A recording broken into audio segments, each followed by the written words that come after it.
નમસ્કાર દોસ્તો ઘણીવાર આપણે જે જોબ કરી રહ્યા હોઈએ છીએ, જે કામ કરી રહ્યા હોઈએ છીએ, એ કામ કરવાનો આપણને કંટાળો આવતો હોય છે, આપણને બોરિંગ લાગે છે, આપણને આળસ થાય છે. શા માટે આવી આળસ? શું છે એનું કારણ? એની પાછળ શું હોઈ શકે? એની પાછળનું કારણ એક જ હોય છે કે કાં તો આપણને એ કામ નથી ગમતું, કાં તો આપણે એ કામ કરવાની દાનત નથી.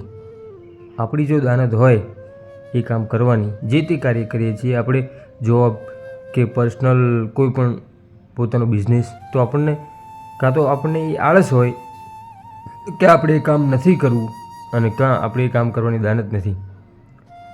કેમ કે આપણે જો મનથી નક્કી કરીશું કે મારે એ કામ કરવાનું છે, મારે એ કામ કરવા માટે આળસ કરવાની નથી, તો એ કામ ચોક્કસપણે થશે. પરંતુ આપણે મનથી નક્કી કરી લઈશું કે મારે એ કામ નથી જ કરવું, મને કંટાળો આવે છે, તો ઓલવેઝ એ કામ કરવાનો કંટાળો જ આવશે. એક વૃદ્ધ વડીલ જે પોતાની મરણ પથારી પર પડેલા, જેમાં જીવને અને જમને વાત ચાલે કે આજે એમનું ધ્યાન થાય, કાલે થાય, આજે થાય, ધ્યાન થાય, એવી પરિસ્થિતિ. એમના 4 બાળકો, પોતે ખૂબ જ આળસુ, કંઈ જ કરવું નહીં, ખાઈ પી અને જલસા કરવાના, આ એમનું કામ. એમના પિતાને એવું લાગ્યું કે આ બાળકો અત્યારે હાલ તો ઠીક છે, પણ મારા ગયા પછી કંઈ કરી શકશે નહીં, જીવનની અંદર આગળ નહીં આવી શકે. તો એમને એક કિમિયો રચ્યો અને કીધું એક એમના નાના દીકરાને કે આપણા ખેતરની અંદર મેં છે ને ધન દાટ્યું છે, હું ના હોઉં ને ત્યારે તમે એને ખોદી અને લઈ લેજો, અને પછી એમાંથી પૈસા વાપરજો અને પોતાનું જીવન ગુજરાન કરજો. એવું નાના દીકરાને કીધું. પોતે 4 દીકરા, ખૂબ જ લાલચુ. તો એના પિતા હતા એ જ વખતે એને આખું ખેતર ખોદી નાખ્યું, ખેડી નાખ્યું. 4 દીકરાઓ ભેગા થઈ અને આખું ખેતર એમ કહેવાય કે ખેડી નાખ્યું. અંદરથી કશું જ મળ્યું નહીં.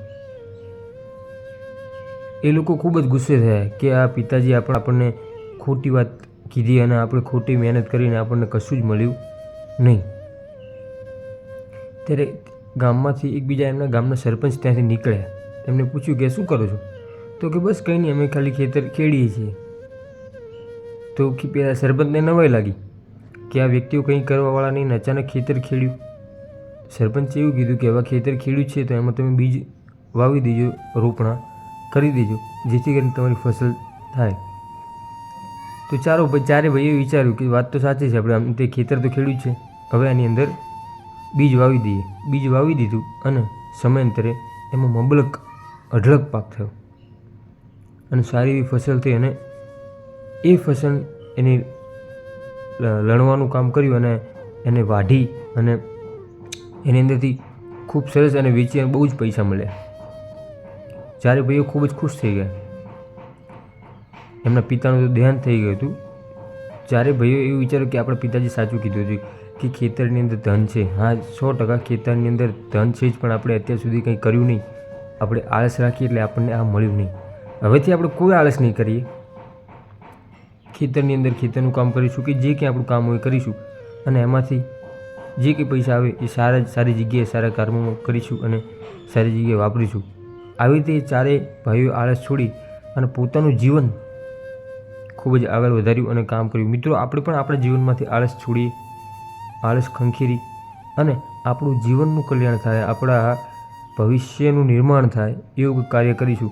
દોસ્તો, જો તમને આ વાત સારી લાગી હોય તો વિડીયોને લાઈક કરજો, શેર કરજો અને ચેનલને સબસ્ક્રાઈબ કરજો.